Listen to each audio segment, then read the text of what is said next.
بالنسبة لي علشان أحب قصة وأتعلق بيها فواحدة من أكتر الأسباب المهمة إن لم تكن أهمهم على الإطلاق هي الشخصية الرئيسية أو اللي هو بطل القصة وطريقة تعامله مع المشاكل والصراعات اللي بيمر بيها وبيواجهها. فما بين عدد لا حصر له من المانجات اللي حرفيا بتنزل كل سنة، تعالى كده أنا وأنت نتكلم عن أفضل 5 شخصيات رئيسية أنا شفتهم في عالم المانجا كله. موري من مانجا ذا كلامبر او المتسلق. المانجا دي بتتكلم عن الناس العظيمه اللي عندها رهاب اجتماعي والفوبيا من الجنس الاخر. بطلنا بيتسلق جبال متلجه بتلج من غير ما يرتعش حتى، بس بيتجمد مكانه لو واحده بس جت كلمت. خلاص بعيدا عن الهزار، اكتر حاجه بتميز شخصيه موري هي الوحده. بنشوف معاه ان هو مدمن على تسلق الجبال علشان يبعد بيها عن البشر. علشان كده دايما هتلاقي ان الشخصيات اللي في القصه على طول دايما بتتغير بسبب ان هو مش مرتاح مع البني ادمين والمشاكل اللي بتحصل له بسببهم. فبنشوف في بدايه القصه هروب ميوري بالتسلق، وفي نفس الوقت شغفه في التسلق بيزيد اكتر واكتر. والمفارقه هنا بقى ان التسلق في الاصل هو رياضه جماعيه، فبنشوف ازاي ميوري هيتغلب على الوحده بتاعته علشان يعرف يكمل شغفه في التسلق. فبنشوفه بيتحول من شاب اوكورد كده وغريب لرب اسره، بقى اب وكمان عنده بنوته وبقى خلاص شخص طبيعي. How? I don't know. ومع ذلك برضه ما بينساش شغفه في التسلق وبيروح يتسلق اصعب قمه جبليه، مع انه في الغالب عارف ان هو هيموت هناك. وبنشوفه وهو بيتسلق بنلاقي ان هو بقى عاوز ان هو يودي بنته المدرسه ويشوفها بقت عروسه زيه زي اي شخص طبيعي. ولما فعلا بيقدر ان هو يتسلق قمه جبل كيتو اللي هي اصعب قمه جبليه، بنشوف ان هو بقى اسعد انسان في الدنيا، مش علشان نجح ان هو يتسلق الجبل، انما علشان نجح ان هو يتغلب على الوحده بتاعته. خبر مؤسف بقى للناس اللي عندهم رهاب اجتماعي ان احنا والله ما عندناش هنا في الوطن العربي جبال ثلجيه. فتصرف نفسك بقى واطلع على شجره، اطلع على المواسير وبالمره تحل معاك مشاكل ماديه. موساشي من مانجا فاجابوند، اللي بيبدا كشاب صغير من قريه ميماتو بيطمح لحاجه واحده وهدف واحد بس، وهو انه يكون السياف الذي لا يقهر تحت السماء. وبينطلق في رحله علشان يهزم كل الساموراي الاقوياء اللي موجودين في الوقت دوت. وبنشوف ان مع كل خصم جديد كل خساره او فشل مش بتخليه يستسلم، انما بيستغلها كفرصه ان هو يتعلم ويطور نفسه اكتر واكتر. بل وحتى ان احنا بنشوف ان الانتصارات نفسها بتفتح لموساشي افاق جديده واسئله جديده، زي مثلا ايه هي الغايه والمعنى من انه يكون الذي لا يقهر تحت السماء، الهدف اللي امضى عمره كله علشان يحققه واللي رسم الطريق ليه بجثث اعدائه. واللي هنشوف ان موساشي في وسط رحلته بيسال احد خصومه واللي كان برضه سياف لا يقهر وقتها عن معنى الكلمه ديت، واللي قال له ان دي مش اكتر من كونها مجرد كلمه. واللي تعالى بعدها نروح للحظه اللي بيقدر فيها موساشي ان هو يهزم 70 ساموراي لوحده، وبيتم اعلانه اخيرا السياف الذي لا يقهر تحت السماء. بنشوف ان موساشي ما حسش بالسعاده اللي كان متوقعها، انما ثباته مع شعوره بالذنب على كل الارواح اللي قتلها والعائلات اللي دمرها. واللحظه ديت بتكون القشه التي قسمت ظهر البعير وبتغير موساشي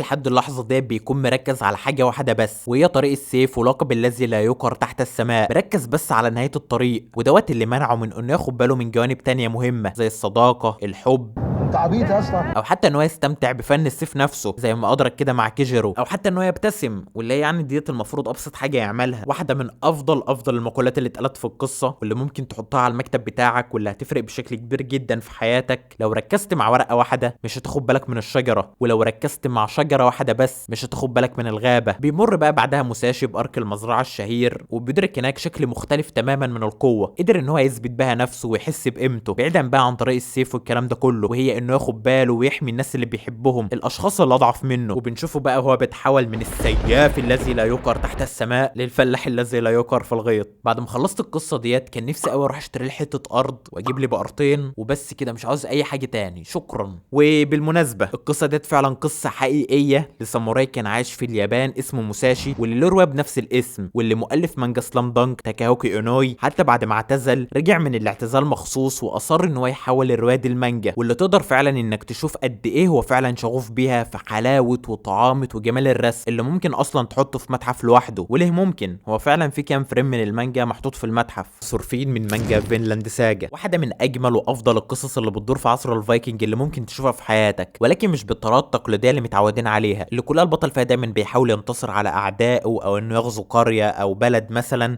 ولكن وزي ما قال نابليون بونابرت اعظم انتصار للانسان هو انتصاره على نفسه. بنشوف ان سورفين زيه زي باقي اطفال الفايكنج وقتها اتاثر بقصص وحكايات المحاربين العظماء ونفسه ان هو يكون واحد منهم في يوم من الايام. وبنشوف سورز ابوه المحارب العظيم واللي كان اسطوره من اساطير محاربين الفايكنج، ولكن في نفس الوقت بنشوف ان هو بيحاول يربي سورفين على انه يكره الحروب وان هو ملوش اي اعداء في عالم اصلا بتسوده الهمجيه والوحشيه، القانون الوحيد فيه هو قانون البقاء للاقوى. ولكن سورفين لسه صغير ومش بيفهم معنى الكلام دوت دلوقتي خالص وبيتجاهله لحد ما بنوصل للحظه اللي بيتغير فيها كل حاجه. اما سورفين بيشوف ابوه بيتقتل غدر قدام عينيه على ايد فرقه مرتزقه، واللي قائدهم شخص اسمه اشيلاد يوليوس ارتوريوس كاستوس. فاجر يا جدعان، دوت حرفيا بالنسبه لي واحد من افضل واجمل الفيلن اللي شفتهم في حياتي. انا وانت ممكن نختلف ان انت تحبه او ما تحبوش، ولكن الاكيد ان انت هتحترمه. بنشوف ان سورفين من اللحظه ديت بيغرق في الغضب والكراهيه وبيعمل رغبته في الانتقام لابوه، ودوت مش هيستمر بس لسنه او 2 مثلا، انما لمده 10 سنين كامله. بنشوف ان سورفين مقابل ان هو يقاتل اشيلاد في نزال علشان يسقر لابوه في نزال شريف، بنلاقي ان هو من غير ما يدرك او يحس حتى بقى حرفيا شغال عنده يسرق ويقتل ويحرق. فانا عاوزك تستوعب قد ايه الغضب والكراهيه تملكوه، لدرجه حتى ان هو بقى بيساعد الناس اللي هو عاوز ينتقم منهم اللي هم قتلوا ابوه. واحنا كمان كمشاهدين بنمشي معاه في رحلته ديت، منتظرين بقى اخر الموسم ونشوف هو بياخد انتقامه اخيرا وكل واحد يروح لحاله والقصه تخلص. بس خلينا افاجئك واحبطك ان دوت ما حصلش. هو فعلا اشيلاد بيموت، ولكن مش بيد سورفين اللي علشان يحصل على انتقامه نسي امه واخته، نسي حتى نفسه، واللي نظرته لاشيلاد ساعتها بتختصر كل حاجه. واللي بنشوف بعدها سورفين بيدخل في حاله من الضياع والاكتئاب وبيتباع كعبد في مزرعه. وهنا سورفين مش مستعبد بس جسديا انما روحيا كمان، بالشعور بالذنب اللي مكتفه على كل الجرائم اللي ارتكبها، وكمان بيشوف النتائج اللي اترتبت على الجرائم ديت في انار صديقه اللي بيشتغل معاه في المزرعه. وفي اللحظه ديت هنا بيفهم كلام ابوه وليه هو اعتزل الحرب اساسا. بنشوف بقى من هنا ازاي شخصيه سورفين هتتطور ويتحول لانسان مختلف تماما، بيرفض كل حاجه غلط هو عملها قبل كده، واللي بنشوف كذا اختبار بيمر بيه علشان يثبت صدقه في التغيير، مش بس كلام وخلاص، لحد ما بنوصل للحظه اللي سورفين بيقول فيها ليس لدي اعداء. هنا سورفين مش بيقول اي جمله ملهاش اي معنى وخلاص او بيردد بس كلام ابوه، انما هو بيعلن ولاده شخص جديد، شخص تخلص من كل الكراهيه والغضب اللي جواه. فتخيل شخص عاش حياته كلها في الغضب والانتقام والكراهيه، شخص خسر كل حاجه في حياته بسبب الحرب، حتى نفسه، بيقف وبيقول بكل صدق ليس لدي اعداء. ولان احنا مشينا مع سورفين في رحلته المؤلمه ديت وعارفين فيها هو اتعذب قد ايه، ففكره ان هو يقرر ان هو يسامح ويتخلى عن مشاعره السلبيه، وان اي حد مكانه اصلا ممكن يتحول لشخص همجي وبربري ما عندوش اي رحمه وينتقم من العالم اللي سلبه كل حاجه في حياته، فدي كانت حاجه في منتهى العظمه. انا بالنسبه لي قصه سورفين واحده من القصص كده اللي وانت بتقراها بتحس فعلا ان انت عاوز تكون انسان افضل، وبتديك امل انك حتى لو مشيت اميال واميال في الطريق الغلط، او حتى سعيت لهدف ما ولقيته انه اتبخر قدام عينيك خلاص ما بقاش موجود، فالحياه ما انتهتش ولسه عندك فرصه، ممكن تقف من تاني وتبدا من جديد. جاتس من مانجا بيرزيرك. انا الشخصيه ديت لما بشوفها فرحانه انا وكل الناس حرفيا بنكون فرحانين ليها ومبسوطين، بس ليه واشمعنى جاتس بالذات اللي بنحبه للدرجه دي؟ بس قبل ما اجاوبك تعالى كده معانا نمر بسرعه على قصه حياته علشان نفهم السبب. جاتس مش هبقى ببالغ لو قلت لك ان هو اتولد من رحم الموت، لانه حرفيا وقع من جثه واحده كانت معدومه على شجره، بتشوفه مرات قائد مرتزقه وبتاخده كابن ليها، بس بعدها بفتره بتموت بالطاعون وبتسيب جاتس لوحده. وابوه هنا بيكرهه جدا لانه هو شايف ان جاتس دوت نذير شؤم او هو اللي نحسهم وهو سبب موت زوجته، باعتبار جاتس ابن الموت اساسا.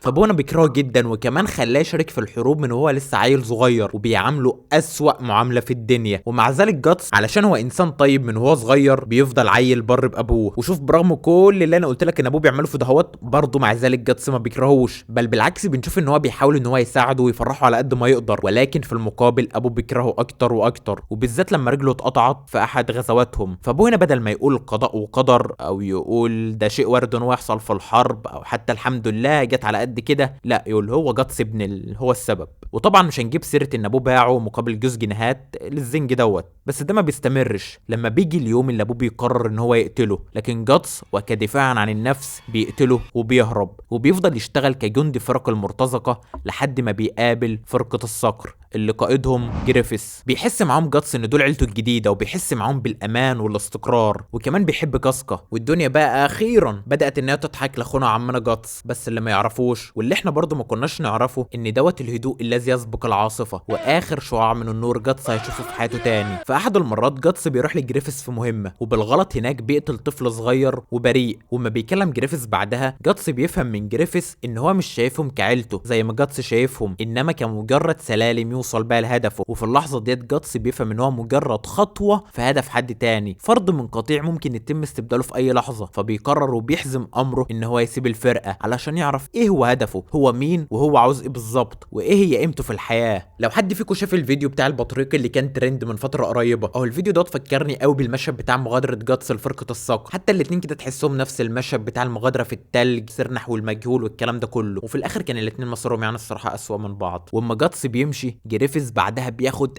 اغبى قرار في الدنيا. بيعمل علاقه كامله مع بنت الملك اللي اول ما بيكتشف بيعذب جريفيس اشد عذاب والله يستاهل، وبيطاردوا فرقه الصقور لحد ما بيكونوا خلاص على وشك ان هو يتم ابادتهم عن بكره ابيهم، لحد ما بيظهر القدوه جاتس وبينقذهم وبيروحوا سوا علشان يحرروا جريفيس اللي بيكون عباره حرفيا عن جثه متحركه. تسلم ايدي اللي عمل فيك كده والله. فعاوزك بس كده تتوقع معايا كده جريفيس هيعمل ايه. هيقول لهم شكرا كتر خيركم مثلا، ده انت غلبان. هيضحي باصدقائه كلهم في طقوس شيطانيه اقل حاجه ان انت تقدر تقولها عنها ان هي جحيم على الارض، مقابل ان هو يتحول لشيطان عنده قدره جباره. لحد هنا وبس؟ طبعا لا. هيغتصب كاسكا قدام عين جاتس وبس هنا؟ طبعا لا. هيوسم جاتس وكاسكا بعلامه تخلي وحوش تهاجمهم بالليل وبس كده؟ ارحم دين امي.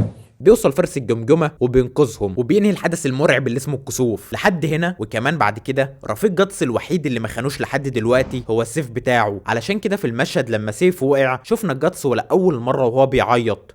يا رجل والله دموع الرجال، اللي هو حتى انت يا عشري. ليه بقى احنا بنحب جاتس؟ هل ده مثلا تعاطفا معاه؟ خليني اقولك ان المميز في شخصيه جاتس ان تحس عنده كده جنون الاستمراريه، او بمعنى اصح هو مش بيعلن استسلامه خالص، بل بيفضل يتقدم للامام مهما طلع عينه واتفشخ برضه بيفضل يتقدم للامام. فانت ما تقدرش تقول على جاتس ان هو شخص مهزوم، لانه دايما بيحاول ومش بيستسلم، بالرغم من انه عارف ان هو عايش في عالم قاسي اعدائه اكتر منه واقوى منه بمراحل، وهو كل اللي يملكه ايد واحده وعين واحده والسيف بتاعه. وطبعا ما نقدرش ننسى عمنا ابو الاعصار، الله شخصيه لذيذ. جاتس اللي كان الاول بيشيل سيفه بغرض الانتقام من جريفيس، ولكن واحده واحده بنشوف ان هو بدا يتخلى عن الهدف دوت، وبيبدا ان هو يساعد اصدقائه اللي اكتسبهم، وكمان يساعد كاسكا اللي اتجننت من ساعه الكسوف وما بقتش عارفاه. كان نفسي قوي اوصف جاتس بصفه المصابره، وهو كان بالنسبه لي كده لحد فتره طويله، ولكن في اسطوره جايه في الطريق استحق اللقب دوت اكتر منه الصراحه. مؤخرا بدات احس ان كتاب المانجا بقوا بيستسهلوا كده في القصص بتاعتهم، وبقى في ركود واضح في تنوع وجوده القصص في نفس الوقت اللي بدا يبزغ فيه فجر مانجات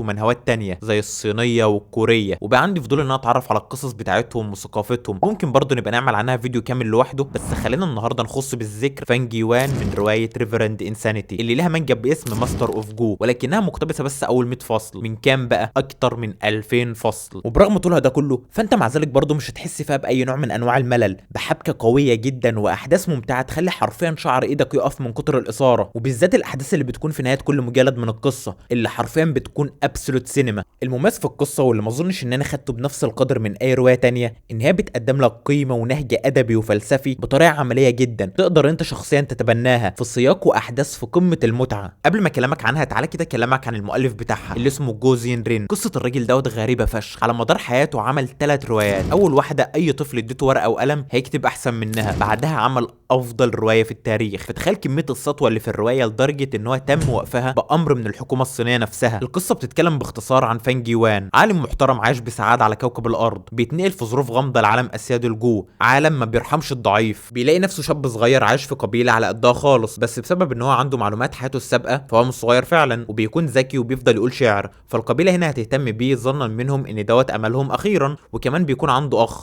وفانج يوان بيهتم باخوه، لحد ما القبيله بتتفاجئ ان موهبه فانج يوان كسيد غو موهبه ضعيفه، واخوه اعلى منه في الموهبه، فبيخيب املهم فيه وبيهملوه خالص، وبيبداوا ان هم يهتموا باخوه اللي كان عايش طول عمره في ظل فانج يوان. فبيبدا هنا اخوه ان هو يتعامل معاه بتعالي، بيسيب فانج يوان القريه وبيعيش لمده 300 سنه كشخص طيب ومحترم، وده بيعرضه للخيانه والذل والبهدله، ومن هنا بيتحول للمسار الشيطاني وبيعيش لمده 200 سنه لحد ما بيثقل طريقه رجوع بالزمن استعمل فيها قتل مليون انسان. فزي ما قلت لك ان البشر هنا اللي مش اسياد غو هم مجرد حشرات في العالم دوت، بيتم محاصرته من الفصيل الصالح بدافع ان هم يحاسبوه على الجرائم اللي عملها، ولكن في الحقيقه هم طمعانين في طريقه الرجوع بالزمن، ولكن في اخر لحظه بيستعملها وبيرجع بالزمن. فهي مش زي باقي الابطال اللي في القصص التانية يقدر يرجع بالزمن في كل مره يحب فيها، لا هو في القصه هنا الطريقه ديت مش مضمونه، هو فعلا ممكن يموت فيها، والكاتب قال قبل كده ان هو على استعداد ان هو يموت الشخصيه الاساسيه بتاعته، وفعلا كلامه منطقي. انت لو بصيت لباقي الشخصيات الجانبيه اللي ممكن كمان ان انت تفضلهم عن فانج يوان بطل القصه نفسه هتفهم ان هو معاه حق. بيرجع بقى فانج يوان للنقطه اللي بدا عندها كل حاجه بخبره 500 سنه اللي عاشهم، وفي قلبه هدف واحد بس ممكن يموت علشانه، هو الحياه الابديه والخلود.